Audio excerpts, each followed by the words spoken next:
장관직 유임이 결정된 이후 논란이 계속되고 있는 송미령 농림장관이 오늘 국회에 출석했습니다. 지난해 민주당이 추진한 양곡법에 대해 농업을 망치는 법이라 말했던 걸 사과했지만 야당 의원들은 물러나라고 몰아붙였고 일부 여당 의원도 고개를 갸웃했습니다. 민경호 기자입니다. 추경안 설명차 국회에 출석한 송미령 농림축산식품부 장관. 윤석열 정부 때 민주당이 추진했던 농업 4법, 즉 남는 쌀 의무 매입을 골자로 하는 양곡관리법 등을 자신이 지난해 11월 농업을 망치는 법, 농망 4법이라고 깎아내린 걸 사과했습니다. 농업인들 입장에서 상당히 마음 아프게 느끼셨을 거다라는 생각을 합니다. 절실함의 표현이 좀 거친 표현으로. 국민의힘 의원들은 장관직 유임되니 기회주의적으로 소신도 바꾸느냐고 쏘아붙였고. 농망법이 그럼 희망법으로 바뀌는 겁니까? 의원님들하고 그 부분을 같이 논의를 해야 합니다. 희망법으로 만들겠습니다, 의원님. 진보당 의원은 이제야 막말을 사과하느냐며 물러나라고 요구했습니다. 사퇴하십시오. 농민들의 사과하고 자진 사퇴해야 된다고 생각합니다. 제가 마지막 날까지 최선을 다하겠습니다. 민주당 의원들은 대통령의 인사권을 존중한다는 분위기였지만 일부 의원은 송 장관의 의구심을 드러냈습니다. 윤석열 정부의 농정에 대해서 9점을 주셨거든요. 지금은 어떻게 생각하세요? 평가 지금 하기는 좀 어렵다고 생각합니다. 그런 부분에서 저희들이 의구심이 드는 거예요.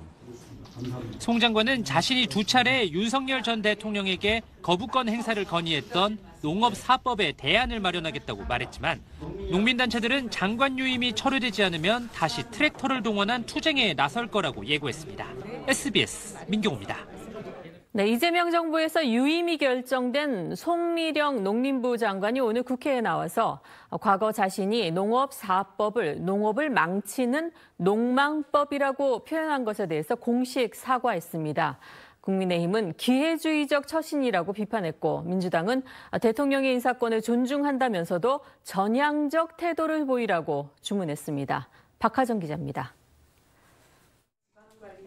오늘 국회 농해수위 회의에 출석한 송미령 농림축산식품부 장관은 시작부터 몸을 낮췄습니다.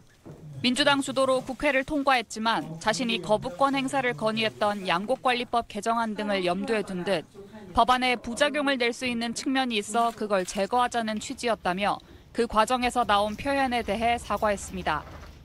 농망법 이런 식으로 표현하는 것에 대해서 농업인들 입장에서 상당히 마음 아프게 느끼셨을 거다라는 생각을 합니다.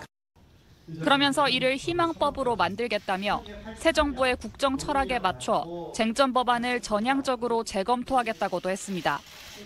민주당은 국민 통합의 관점이라는 이재명 대통령의 뜻을 존중한다면서도 송 장관이 농업단체와의 소통 등에 적극적으로 나서는 전향적 태도가 필요하다고 주문했습니다. 오늘도 일부 농민단체들이 저희 지역위원회 사무실도 찾아오고 시위도 하고 있습니다. 아마 전국적인 현상이라고 보여지고요.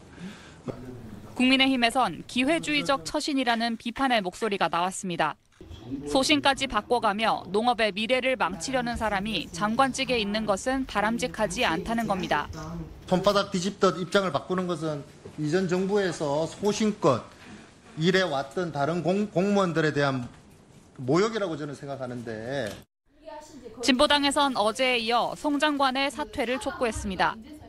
이재명 정부의 성공을 바란다면 송미령 장관이 사퇴하는 것이 농업을 살리는 거고 이재명 정부를 성공시킨 겁니다. 이재명 대통령의 장관급 인선 12명 가운데 유일하게 윤석열 정부 출신으로 유임된 송미령 농림축산식품부 장관. 송 장관은 지난해 당시 야당인 민주당 주도로 통과된 양곡관리법 개정안 등 농업 4법에 대해 강하게 반발했습니다.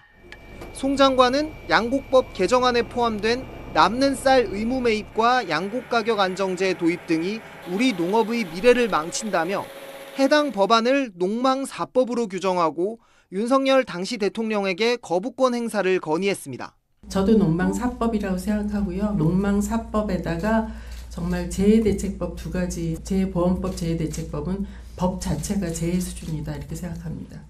결국 비상계엄 선포 및 탄핵소추 이후 한덕수 당시 대통령 권한대행이 거부권을 행사하면서 해당 법안은 국회로 되돌아갔습니다.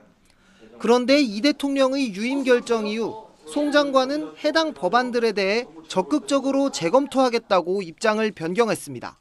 대통령 철학에 바꿔서 맞춰서 이제 좀 생각을 바꿀 생각입니까? 당연히 국정 철학에 맞춰서 바꿔야 된다고 생각하지만 부작용이 없어야 된다고 생각합니다. 당장 여당 내부에서도 반발이 일었고 제가 보기에는 고사하는 게 맞다고 보는데 일국의 장관이 그렇게 앞뒤가 틀린 정책을 추진해서야 되게 영이 부작용이 쓰겠습니까? 없는 야당도 정부에 따라 철학을 바꾼다며 비판 수위를 높였습니다.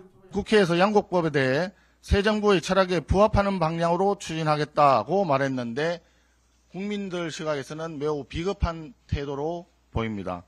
대통령실은 송 장관이 계엄 사태 등에 동참하지 않았다며 보수와 진보의 구분 없이 기회를 주고 성과와 실력으로 판단하겠다는 의미라고 유임 사유를 밝혔습니다.